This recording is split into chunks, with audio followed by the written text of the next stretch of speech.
Hindi pinalampas ng aktres na si Serial Manabat ang viral na issue kung saan umano'y nabastos siya ng isang TNVS driver matapos itong maglabas ng hindi kanais-nais at sexualized na komento sa social media. Sa gitna ng ingay online, mas lalong uminit ang usapan ng direktang magsalita si Serial at ipakita na hindi siya ang tipong mananahimik sa ganitong klaseng pambabastos. Para sa kanya, hindi ito simpleng biro o content lang, isa itong seryosong usapin ng respeto at dignidad, lalo na para sa kababaihan na araw-araw nakakaranas ng ganitong sitwasyon.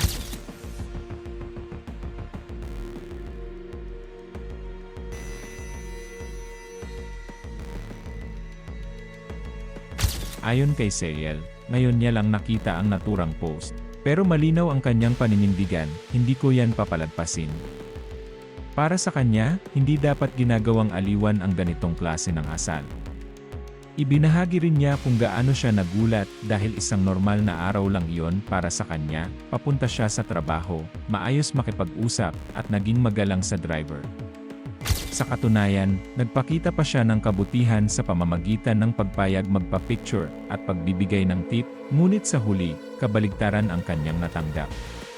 Isang malinaw na paalala na kahit anong kabutihan ang ipakita mo, may mga taong pipiliing bastusin ka pa rin. It's not, again, it's never about the piece of clothing.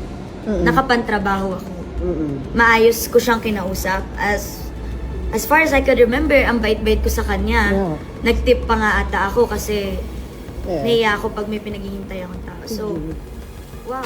Mariin din binigyang diin ni Serial na hindi kailanman naging basehan ang pananamit para bastusin ang isang tao. It's never about the piece of clothing, ani niya. Nakapantrabaho siya. Maayos ang pakikitungo at wala siyang ginawang mali para tratuhin ng ganoon.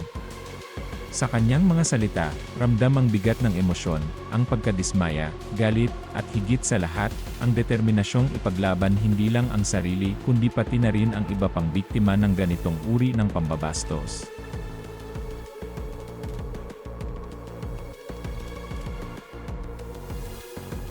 Hindi rin pinalagpas ni Serial ang panawagan sa platform kung saan kabilang ang driver. Umaasa siyang magkakaroon ng aksyon ang kumpanya dahil hindi ito maliit na bagay. Para sa kanya, hindi lang kababaihan ang dapat protektahan, kundi lahat ng individual, anuman ang kasarian o edad. Ang ganitong klasing asal ay hindi dapat kinukonsinti, bagkus ay dapat pinapanagot.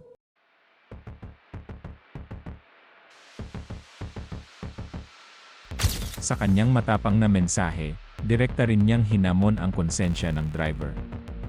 Sana makita ito ng pamilya mo, ng nanay mo, kapatid mo, o kung may anak kang babae, o asawa, at makita nila kung anong klaseng tao ka. Isang linya na tumagos sa puso ng maraming netizens, dahilan para lalong umigting ang panawagan para sa accountability at respeto. Wow. I hope na your family, your mom, your sister, or worse, if you have a daughter, your wife, diba, parang sana makita nila to at sana makita nila na ganyang klase.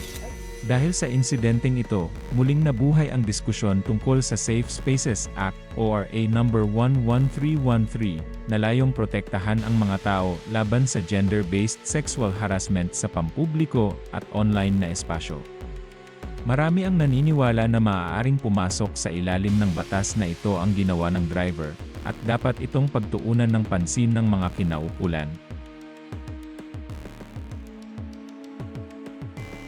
Sa huli, malinaw ang paninindigan ni Serial. Hindi siya matatakot gamitin ang kanyang boses para ipaglaban ng tama.